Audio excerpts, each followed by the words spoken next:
Hi guys, welcome to my channel. Again, this is King Voorhees, Starter Pack and Moto Vlogs. So, um, eto na naman tayo, creating a new video para sa establishing a YouTube channel starting from day 1. So, nasa day 5 na tayo, mga ka-starter. So, eto mga ka-starter nakakatuwa.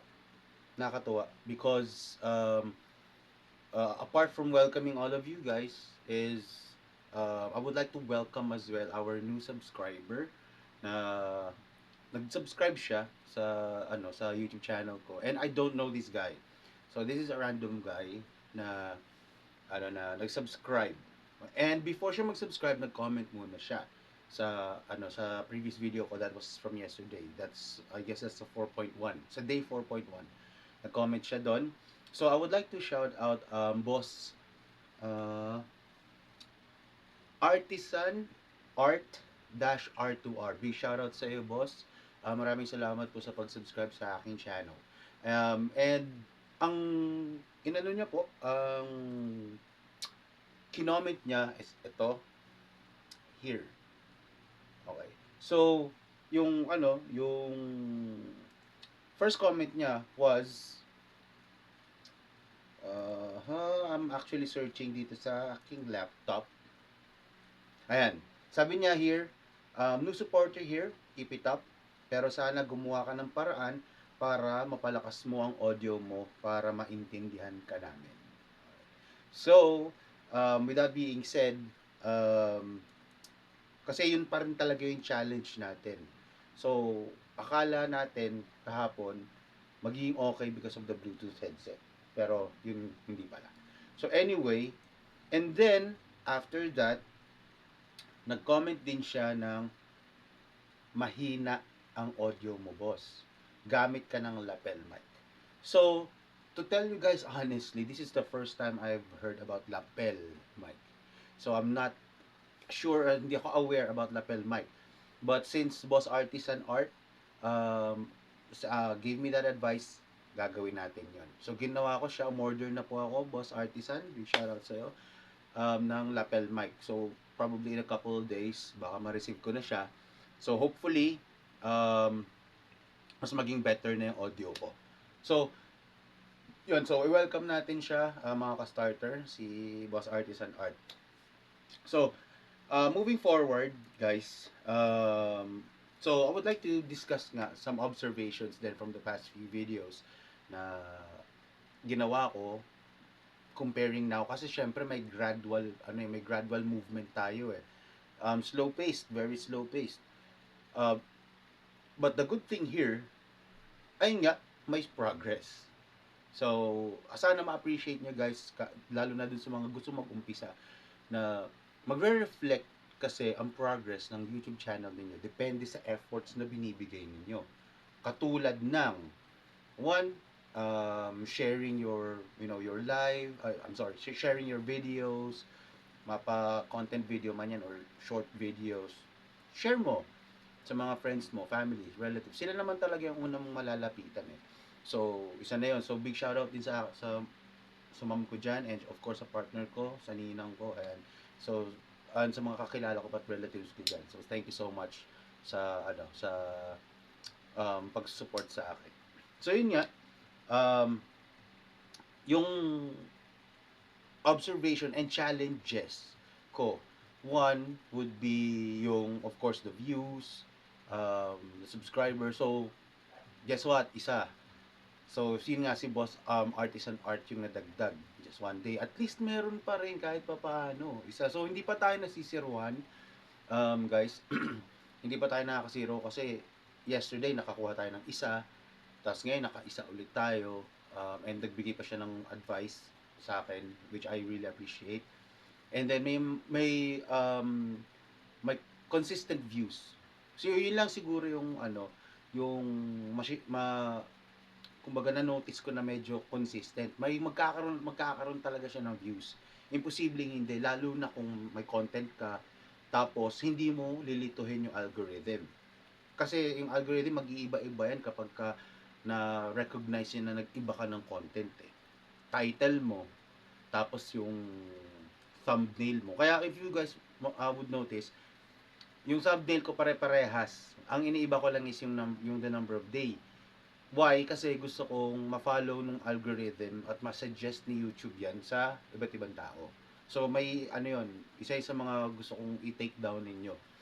Baka makatulong kahit papano. So kaya hindi ako nasisirohan ng views kahit papano. Ang shorts ko lang wala, hindi na kailangan ng thumbnail sa shorts kasi sobrang, I mean, saglit lang talaga siya. So, isa pa, so, yung ano, yung gusto ko rin i-align yung naging challenges natin sa naging resolution na binigay nga ni Boss Artisan Art. So, most likely, nakita ko naman yung ano, yung quality ng binili kong lapel mic o in order kong lapel mic. So, feeling ko mas magiging better siya sa mga susunod na videos ko. Pero I'm not sure kung bukas may lapel mic na agad kung darating na siya. Siguro I doubt. But looking forward na rin. Just do sa mga bago, just to let you guys know, daily po akong gumagawa ng content on ng video. Araw-araw. Fresh. So, hindi po ako nawawalan ng video sa isang araw. It's either isa or dalawa para masubaybayan din ninyo yung magiging progress itong YouTube channel na to, because this is exactly yung content ko. This is exactly my content, which is establishing and growing your YouTube channel. Okay? So, kasi ano, the thing here is parang kung ibang tao siguro ako, tapos ganito yung nanonotice na antumal ng views, antumal ng subscribers, baka ma-demotivate na. But no, hindi ko yun nafe-feel ngayon. As in, totally. Hindi ko nafe-feel ma-demotivate. Most especially, yung mga taong nagbibigay ng suporta sa akin, yung nakikinig sa akin, alam mo yun, they bother listening listening to me while I'm sharing my experience sa pag-create ng YouTube content. So, nakakatuwa. Hindi siya, you know, siguro, ngayon, ganun pa kasi maaga pa eh. Of course, medyo nag-a-anticipate din ako na baka anytime soon magsawa din silang pakinggan yan. So on and so forth. So, ina-anticipate ko na yon. So, meron na akong contingency plan if ever na ganun. Hindi ko rin naman plano na araw-araw magkukwento ako sa kanila about it just to keep myself motivated. Hindi. So, isa kasi sa mga nagmo-motivate sa akin is ang makatulong sa ibang mga aspiring content creators, aspiring na maging isang YouTuber, you know, 'di ba? You'll never know unless you take it a shot, 'di ba? So, isa na nga 'yon sa ano sa so I would like to share something. Okay? I'd like to share something. Na this is for everyone. This is basically in general na once you feel like you are getting demotivated, kasi feeling ko mararamdaman niyo yan as you guys go along. Okay? Bilang isang individual na marami na rin experiences when it comes to work, hindi lang to, stressful ang trabaho ko, sa totoo lang. Kapag ka feel nyo na demotivated kayo, and you feel na you're gonna stop anytime soon, try to reach out. Okay, reach out kayo. Ako, I would suggest what works for me. Lumalapit ako una sa mom ko. And sa mom ko, sa ninang ko, sa partner ko. Ayan, lumalapit ako sa kanila. Kumbaga, sila kasi yung magbibigay ng comfort sa iyo eh. Okay? And sila din yung magmo-motivate sa iyo. Papakinggan ka nila, bibigyan ka rin nila ng advice. Kung sa tingin nila na it's not really working for you, 'di ba? Why would you continue? So, isa na sa mga na-experience ko na magbibigay sila ng advice sa'yo. Nasa sa atin kasi kung makikinig tayo or hindi. Ako kasi yung tipo ng tao na I listen. Tapos, inaano ko yan. Kinokolekta ko yung input ng magbibigay ng advice sa akin. Tapos, oo nga, no, magse-self-reflect ako. Okay, pagka self-reflect ko, dun ko naman realize, oo nga, no, baka sakaling gumana, baka sakaling hindi. Kapag ka hindi gumana, you create another another backup plan. Ganun lang lagi. Okay?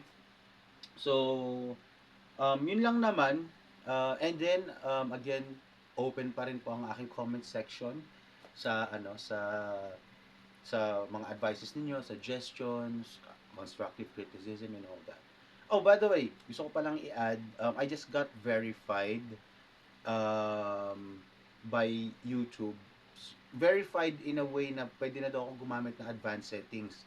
So, hindi ko alam kung ano yun, so kung ano yung advanced settings na tinutukoy ni YouTube doon. Pero lumabas kasi yon nung yung nagpapa-verify si YouTube. Nung nag-try ako mag-pin ng comment. Hindi siya allowed nung una mag-pin ng comment. Pero since verified na ako, na-pin ko na yung comment. So sa mga nakakaalam diyan kung para saan yung advanced settings, give me at least a brief idea or explanation about it. I would really appreciate kasi hindi ko pa siya nakikita. Yun lang naman, guys. So, um, yun lang. Wala na akong ibang maisip na idadagdag. If at any case, within the day, magkaroon ako ng plan or any ventures or what have you, um, isi-share ko dito. Okay, as part of my mode of dogs. So, yun lang muna, mga ka-starter. Um, uh, Maraming salamat for finishing this video of keeping yourself tuned in dito sa video na to. And again, ang mantra natin, it's never too late. So if you want to start today, not tomorrow. Okay? Yun lang naman mga ka-starter. So again, this is King Boris, starter back in Moto Vlogs. Keep yourself safe and see you on to my next video. Booyah!